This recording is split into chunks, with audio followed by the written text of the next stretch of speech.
The Magic School Bus, Chapter Book. The Search for the Missing Bones. Written by Eva Moore. Illustrations by Ted Enoch. The Magic School Bus, Chapter Book. The Search for the Missing Bones. Written by Eva Moore. Illustrations by Ted Enoch. Introduction.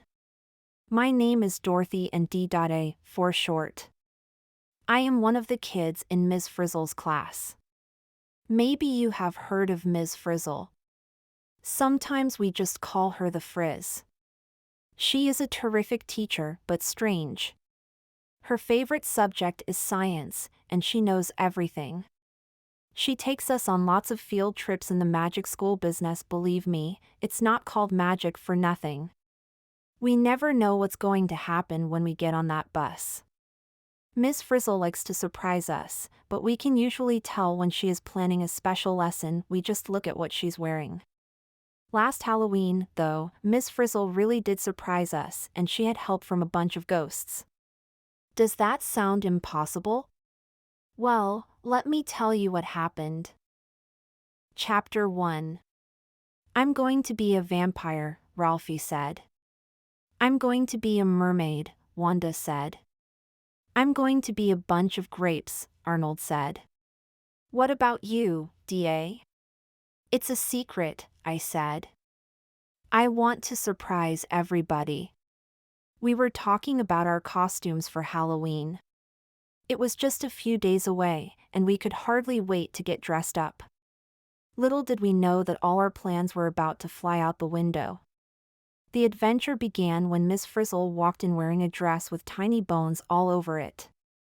She was carrying a large orange carton. Something long, green, and scaly was stretched out across the box. Nobody was scared.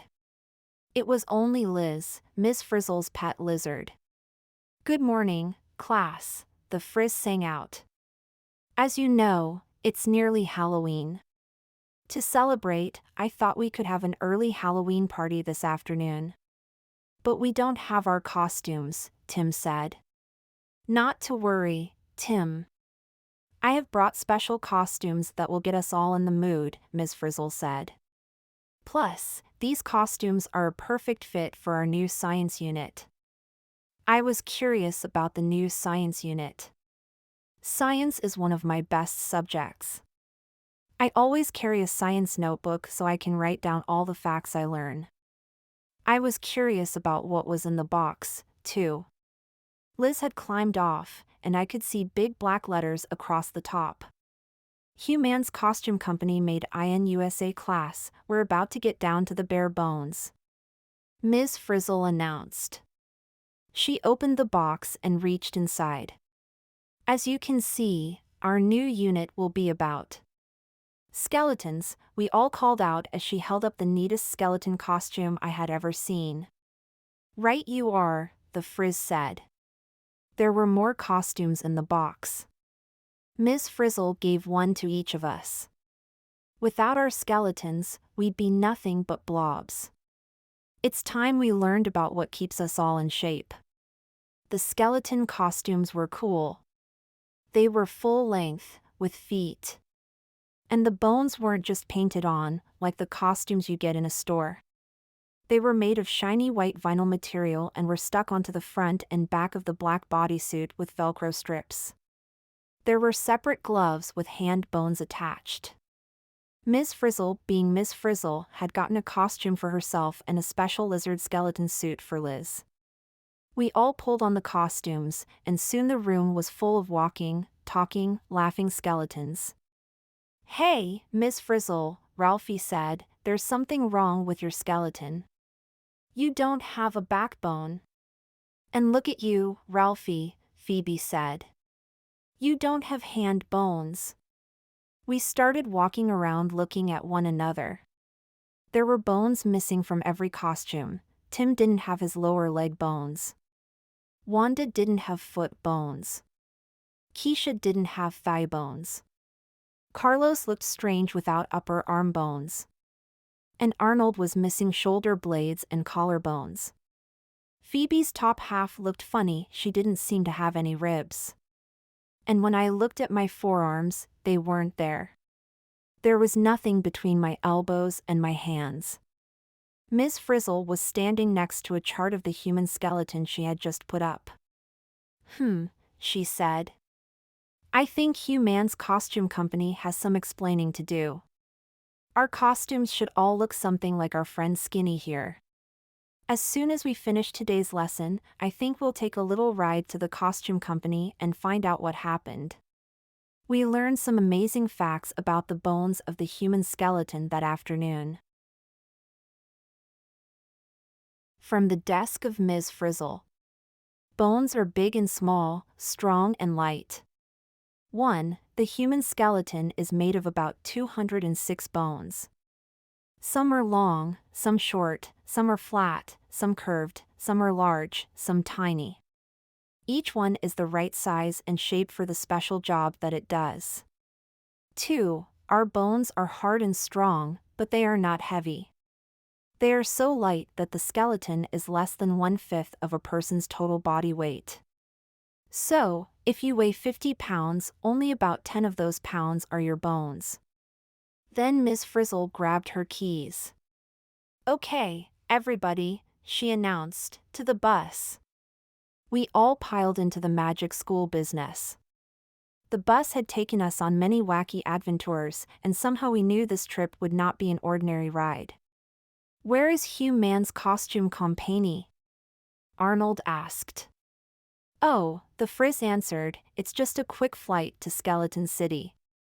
Skeleton City? Liz sat up front with the Frizz as she turned on the ignition. Before we left the school parking lot, the bus had transformed into the magic school jet. We were off. Chapter 2. The magic school jet zoomed through the blue sky. We were all still thinking about Skeleton City when Miss Frizzle switched on the automatic pilot and took out her harmonica.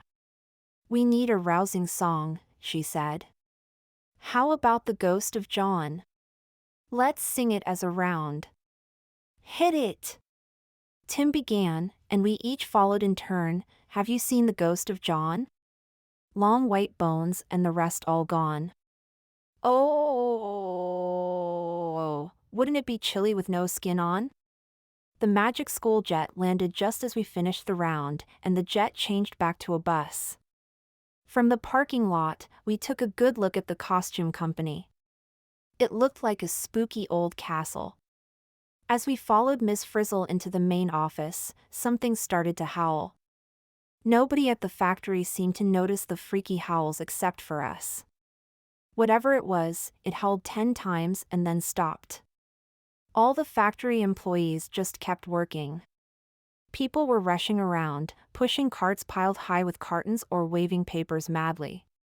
Phones were buzzing. A skinny man with wild hair burst out of a door marked, Hugh D. Mann, President and CEO. Who took this order for 500 Dracula costumes? He demanded. We'll never be able to get that many fangs in time. Sorry, sir, a young woman said. I forgot to tell you about the order. Don't worry, I'll take care of it. She hurried off. Mr. Mann jumped when he saw us standing there in our bones. Who are you? He asked. I'm Miss Frizzle, and these are my students, the Frizz told him. We have a bone to pick with you.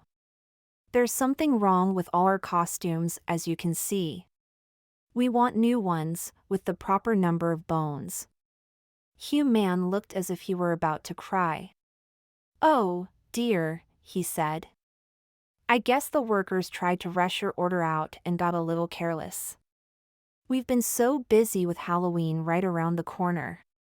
And, I'm sorry to say, we are completely sold out of our deluxe skeleton costumes.